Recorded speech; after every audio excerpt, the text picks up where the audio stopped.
parti. Turista. Piero Marras qui davanti alla regione mentre i pastori stanno lottando. Come mai? Dici come mai sei qua? Beh, no, insomma è un caso. È un caso. Sì.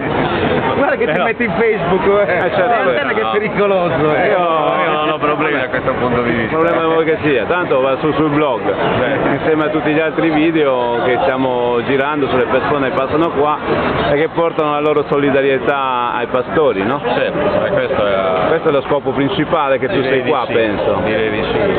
Purtroppo sì, una solidarietà come questa non è che basti, però io credo ancora, sono ancora fiducioso che qualcosa possa cambiare, perché mi sembra una cosa dell'altro mondo, cioè sostengo che pastore siamo tutti, per cui da questo punto di vista stiamo ufficio per pastore, e quindi stiamo facendo male a noi, alla cultura, a quello che siamo. È un discorso identitario questo, oltre che essere un discorso sociale importante, è un discorso di identità, di dire che siamo questi, non possiamo morire noi, perché morendo i pastori moriamo tutti, questa è la verità.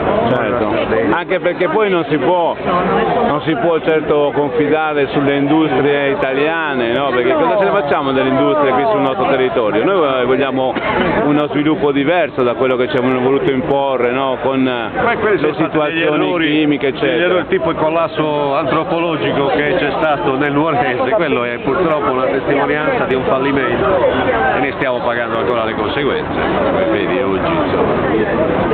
Però insomma, forza avanti, no? Certo, grazie.